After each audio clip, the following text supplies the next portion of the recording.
A doença renal crônica é uma enfermidade lenta e progressiva que faz com que o indivíduo que tem essa enfermidade perca progressivamente as principais funções renais. E essas percas das funções renais é o que vai lá no estágio final dessa enfermidade caracterizar as suas manifestações clínicas, seus quadros clínicos. Se você quiser saber um pouquinho mais de enfermidade renal crônica, fique comigo que logo após da vinheta eu te explico detalhadamente.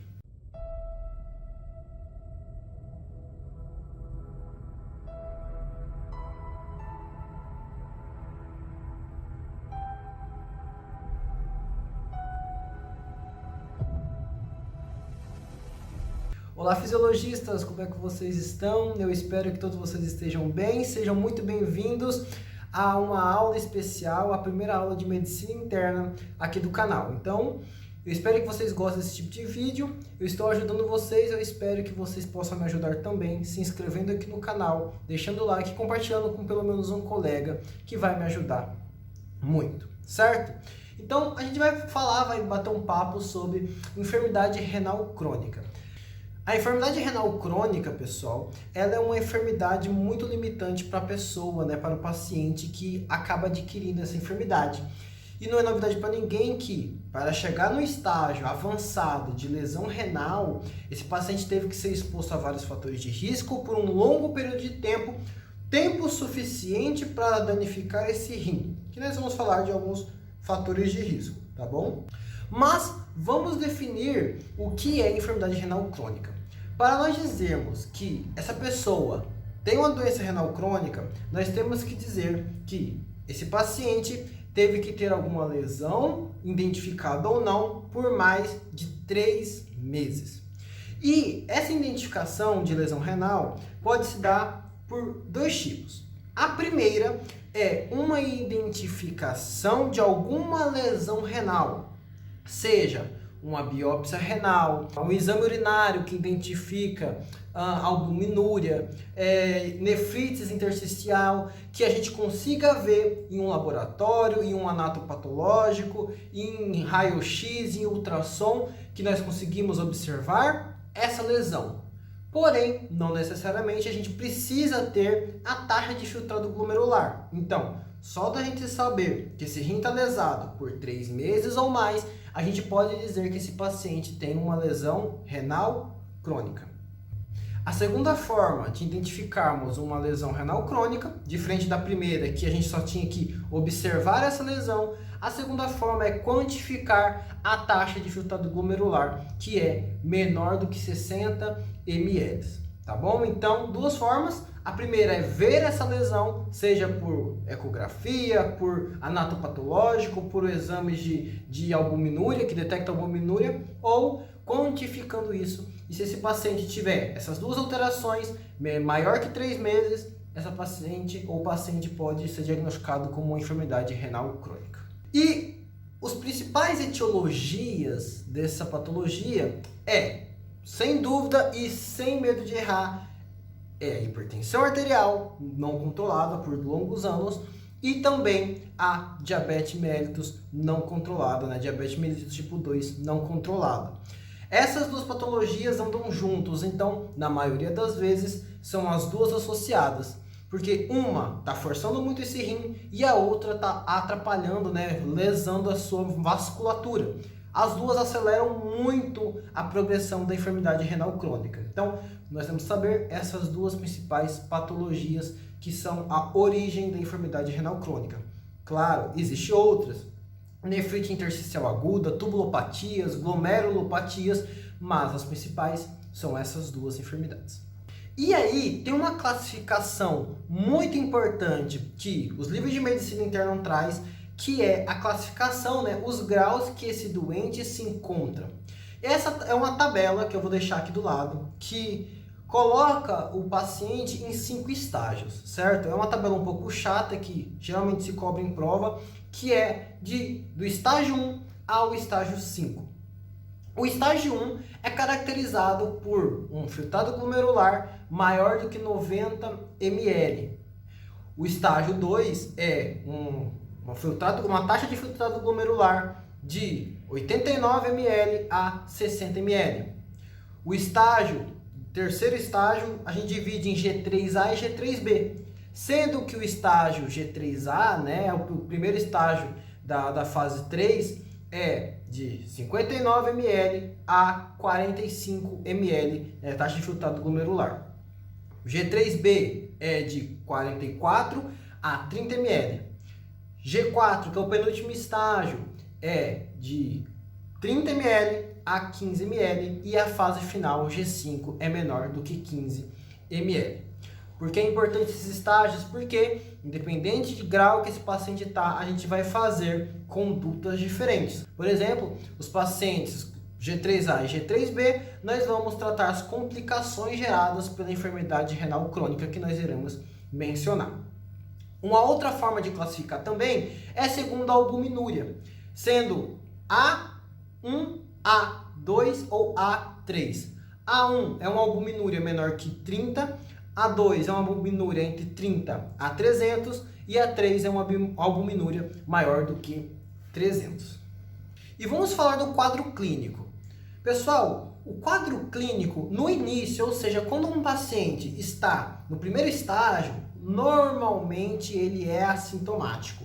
Por quê? Porque nós temos muitos néfrons nos nossos rins e esses néfrons acabam fazendo a função de hiperfiltração. Então eles compensam aqueles néfrons que estão lesados. Por isso que nos estágios primários, né, vamos ter pouca sintomatologia ou umas sintomatologias um pouco inespecíficas, como náuseas, vômitos, cefaleia, que não é tão característicos. Mas, conforme vai avançando essa doença, essa patologia vai ficando cada vez mais características.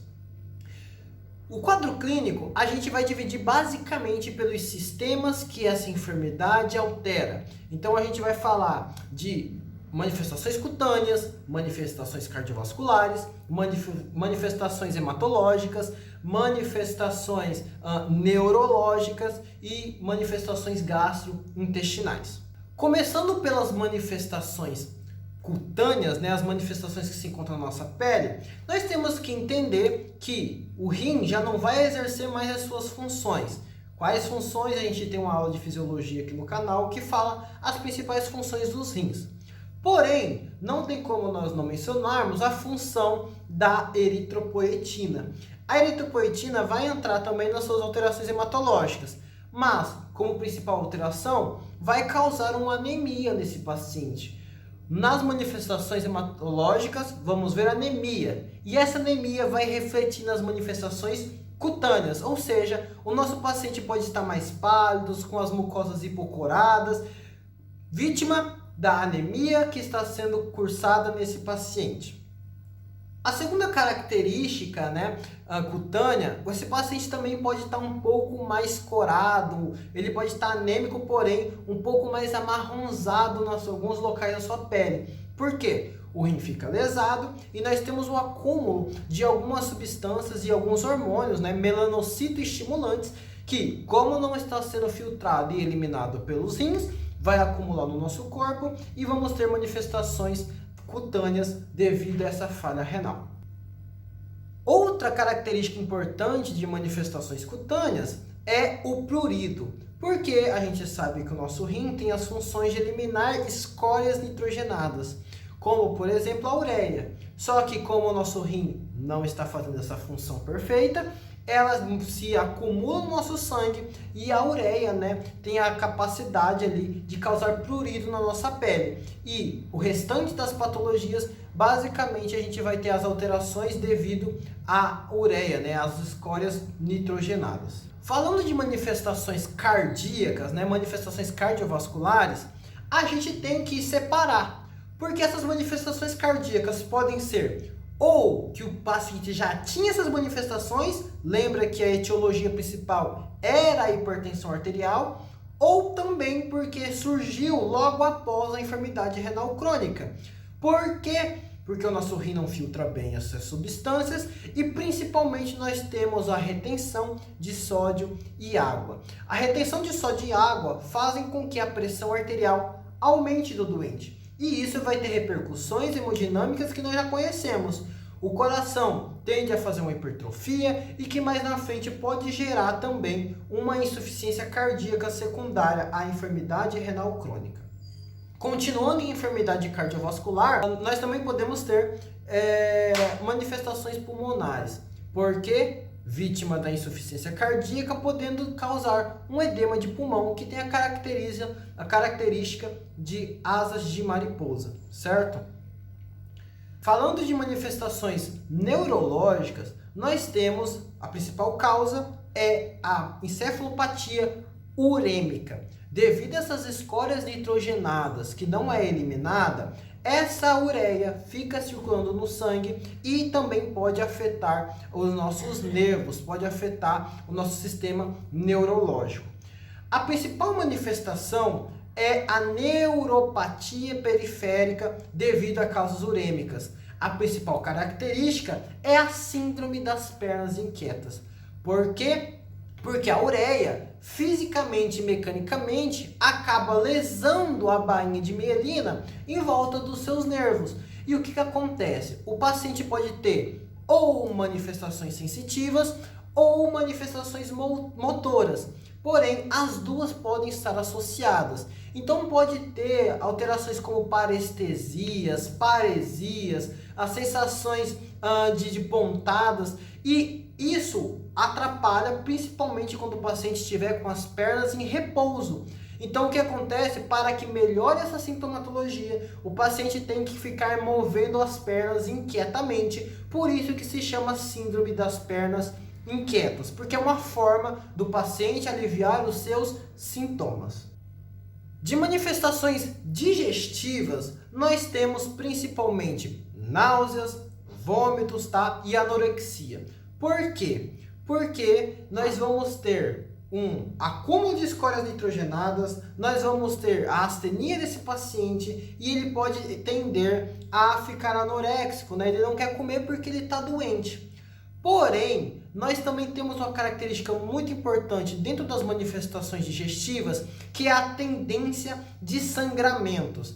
E isso se deve novamente às manifestações hematológicas. Por quê? Porque o rim faz com que tenhamos uma diminuição do cálcio no sangue. Esse cálcio, ele tem a função muito importante porque ele faz parte dos fatores de coagulação. Logo, doentes renais crônicos têm a tendência de coagular menos.